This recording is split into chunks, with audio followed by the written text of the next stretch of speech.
त्रुटि रहित न मैं हूँ न तुम हो, दोनों मनुष्य हैं। भगवान न मैं हूँ न तुम हो।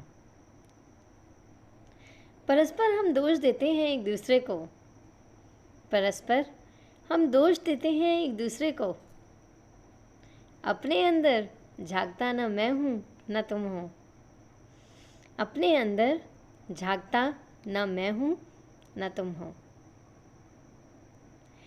भ्रम ने पैदा कर दी इंसानों में दूरियां, भ्रम ने पैदा कर दी इंसानों में दूरियां, पर सच में बुरा ना मैं हूँ ना तुम हो, पर सच में बुरा ना मैं हूँ ना तुम हो। तो आइए दोस्तों, इन शब्दों के ज़रिए हम एक प्यारी सी चीज़ सुनेंगे, सीखेंगे और उम्मीद करते हैं कि हम सब अपनी ज़िंदगी में इस चीज़ को उतारेंगे। इस कहानी के ज़रिए मैं आपको इसे और बताऊंगी। ये कहानी है एक लड़के की, एक लड़का जो जवान था, यंग था और अपनी ग्रेजुएशन पूरी करने वाला था। उसकी पढ़ाई कंप्लीट होने वाली थी और उसकी अपने पापा से बहुत बनती थी। अपने सारे सीक्रेट्स, अपनी सारी उम्मीदें, अपने सारे होप्स, अपनी एवरीथिंग, हर चीज़ शेयर करता था वो पापा से। तो अभी उसका ग्रेजुएशन डे आने वाला था, उसका ग्रेजुएशन पूरा होने वाला था, उसके एग्ज़ाम्स चल रहे थे और वो बहुत खुश था इन चीज़ों को सोच के, क्योंकि वो बहुत कॉन्फिडेंट था कि हाँ, वो इस एग्ज़ाम को कॉन्फिडेंटली एक अच्छे नंबरों से क्लियर करेगा। और वो कुछ बातें अपने पापा से भी शेयर करना चाहता था। वो चाहता था कि इस बार जब वो अपना ग्रेजुएशन कंप्लीट कर ले तो उसे पापा की तरफ से एक गिफ्ट मिले। उसने हर कोशिश की, हर तरीके से अपने पापा को इशारा देने की कोशिश की, हर वे में अपने पापा को बताने की कोशिश की कि वो कुछ चाहता है गिफ्ट में। वो एक स्पोर्ट्स कार चाहता है गिफ्ट में। और उसने हर तरीके से बताया अपने पापा को, कोशिश की बताने की कि हाँ, उन्हें समझ में आ जाए और हाँ, मुझे स्पोर्ट्स कार मिल जाए मेरे ग्रेजुएशन डे पे। काफ़ी खुश था। उसके एग्ज़ाम्स चले, उसने प्रॉपर पूरी हिम्मत के साथ, पूरी लगन के साथ अपने एग्ज़ाम्स दिए, अपने एग्ज़ाम्स अटेंड किए। अनफॉर्चुनेटली उसके बहुत अच्छे मार्क्स आए एग्ज़ाम्स में। ग्रेजुएशन में वो एक अच्छी डिवीज़न, अच्छे मार्क्स से पास हुआ। एंड एट लास्ट वो डे आया जिस दिन उसका रिज़ल्ट आउट हुआ और उसको पूरी उम्मीद थी कि पापा उसको एक स्पोर्ट्स कार गिफ्ट करेंगे।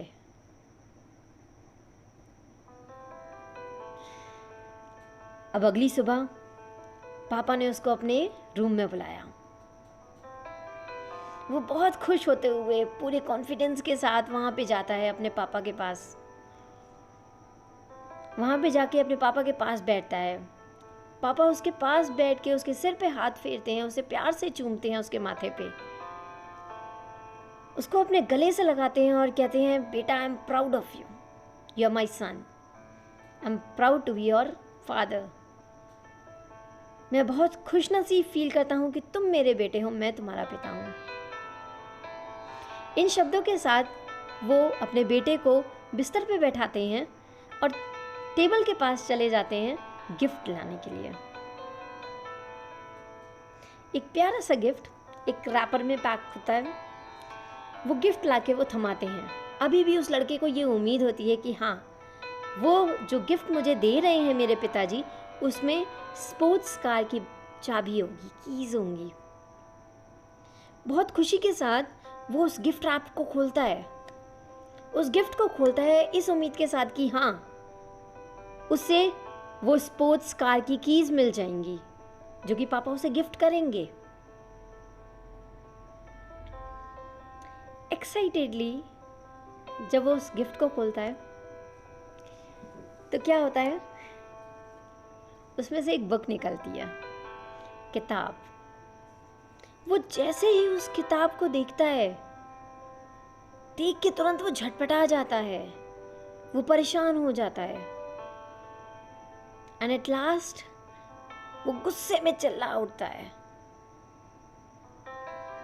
चिल्ला के वो अपने पापा को बोलता है कि ये क्या दिया है आपने मुझे, मैं एक गिफ्ट चाहता था, मैं एक स्पोर्ट्स कार चाहता था, मैंने उससे ज़्यादा आपसे क्या मांगा था?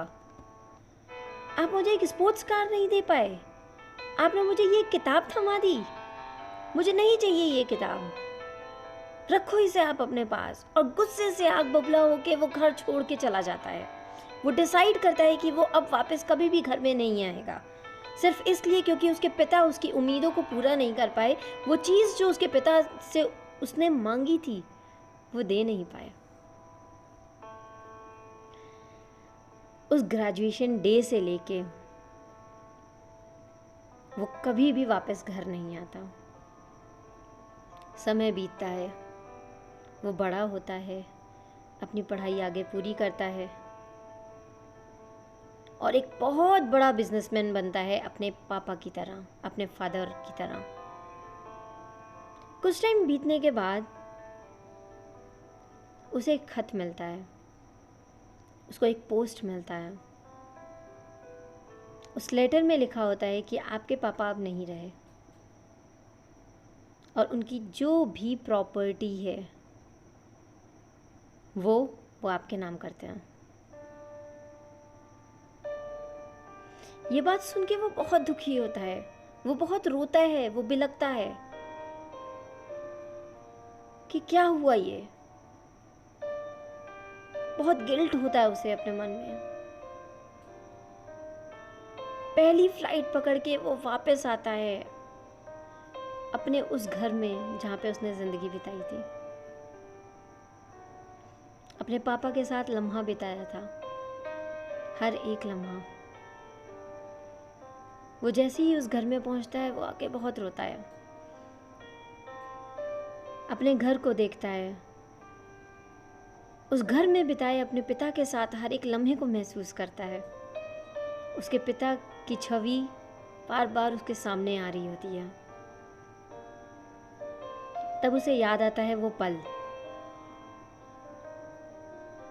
जिस दिन उसने डिसाइड किया था कि वो घर छोड़ के चला जाएगा।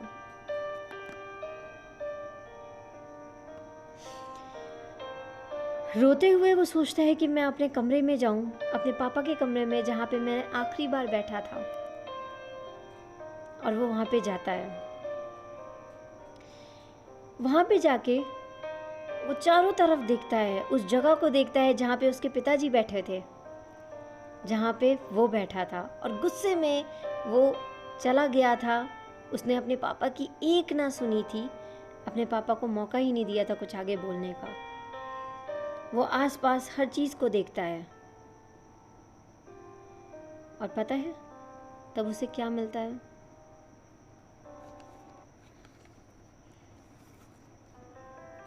वो डायरी,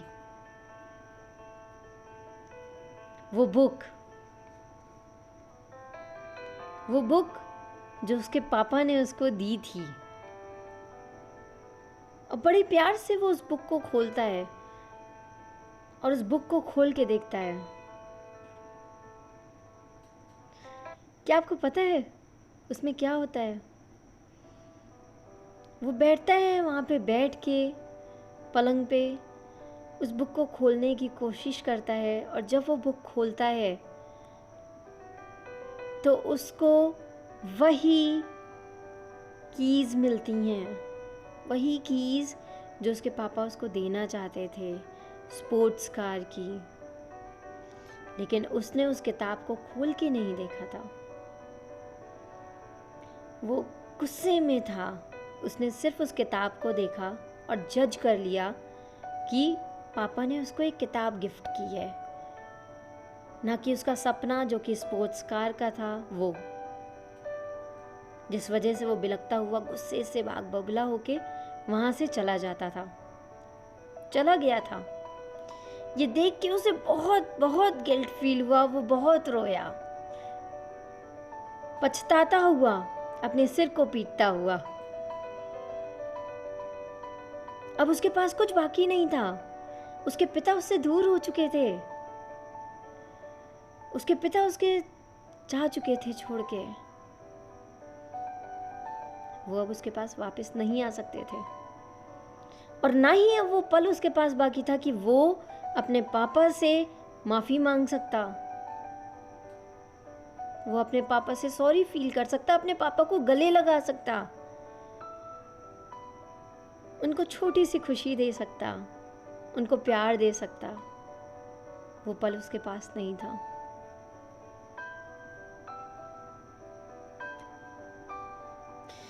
तो दोस्तों, इस कहानी के जरिए मैं आपको सिर्फ ये बताना चाहती हूँ कि एक्चुअली हम लोग क्या करते हैं, एक इंसान का बिहेवियर कैसा होता है, एक इंसान करता क्या है। हम इंसानों की आदत होती है कि हम किसी भी चीज़ को प्री जज कर लेते हैं, बहुत जल्दी जज कर लेते हैं हम किसी भी चीज़ को, और बहुत जल्दी जज करके अपने हिसाब से, अपने पास्ट के एक्सपीरियंस के हिसाब से सब कुछ समझ लेते हैं कि वो इंसान गलत है या वो इंसान सही है। नो, ये काम हमने नहीं करना। सिर्फ इसलिए कि हम जिस चीज़ में उस चीज़ को ढूंढ रहे हैं, जिस उम्मीद में, जिस पैकेज में हम उस सामने वाली चीज़ को ढूंढ रहे हैं, या जिस तरीके से हम वो सामने वाली चीज़ चाहते हैं वो ना दिखे, इसका मतलब ये नहीं होता कि वो इंसान वैसा है ही नहीं, या वो आपको वो चीज़ें दे ही नहीं सकता। तो किसी भी चीज़ को प्री जज करना बंद कीजिए, अपने आप को समय दीजिए। कोई भी डिसीज़न लेने से पहले खुद सोचिए, क्या आप सही कर रहे हो या गलत। रुको, ठहरो, सोचो उस चीज़ के बारे में, और फिर डिसीज़न लो। तुरंत इंस्टेंट एक्शंस ना लो। और हाँ, एक बात और कहना चाहूँगी, गुस्से में, एंगर में कभी भी इंस्टेंट डिसीजंस नहीं लेने चाहिए। गुस्से में लिए गए फैसले हमेशा गलत होते हैं, क्योंकि वो हमारी सोचने और समझने की शक्ति ख़त्म कर देते हैं। ये चीज़ आपने सुनी होगी, बहुतों से सुनी होगी। तो प्लीज़, कभी कभी ऐसा भी होता है कि हम चीज़ों को मिसअंडरस्टैंड कर जाते हैं, लेकिन सामने वाला जो है वो हमारे लिए बुरा नहीं चाहता, वो हमारे एक अच्छी इंटेंशन के लिए बोल रहा होता। चाहे वो हमारे रिलेशनशिप में कोई हो, चाहे हम किसी के साथ रिलेशन में हो, चाहे वो हमारे पेरेंट्स हों, चाहे वो हमारे सिबलिंग्स हों, कोई भी रिश्ता हो, इवन वो हमारे फ्रेंड्स हों। तो प्री जजमेंट कभी मत करना। It's my humble request. चीज़ों को सोचो, टाइम दो, समय दो, उसके बाद डिसीजन लो।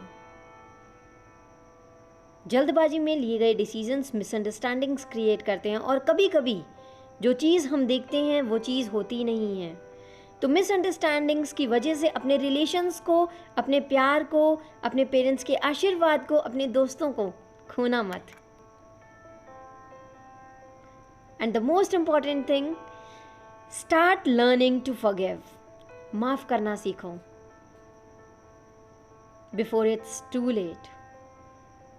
ऐसा ना हो कि हमारे हाथों में सिर्फ गिल्ट रह जाए, सिर्फ एक अफसोस रह जाए, और कुछ भी नहीं। Start loving everyone. गलतियां किससे नहीं होती, सबसे होती हैं, हमसे भी होती हैं। मैंने आपको क्या कहा, झांकते ना हम हैं ना आप हो, कोई झांकता नहीं है अपने अंदर कि हाँ हमारे अंदर क्या कमी है, लेकिन दूसरों में हम बताने में लगे हैं कि तुम्हारे अंदर ये कमी है, तुम्हें ये चीज़ सुधारनी है। खुद के अंदर भी देखो, जिस लेवल पे आप हो उस लेवल पे सामने वाले को भी जज करो, अपने स्थान पर सामने वाले को रख के देखो, और सामने वाले की जगह पर खुद को रख के देखो। सिचुएशंस सुधरेंगी, सिचुएशंस समझ में आएंगी, एक दूसरे में अंडरस्टैंडिंग बढ़ेगी। एक दूसरे को प्यार करना शुरू करो, माफ़ करना शुरू करो, ज़िंदगी खूबसूरत होगी। Bye bye. इन शब्दों के साथ अलविदा लेती हूँ और हाँ, उम्मीद करती हूँ कि आप लोग इन चीज़ों को अपनी लाइफ में उतारने की कोशिश ज़रूर करोगे। बाय बाय, लव यू दोस्तों।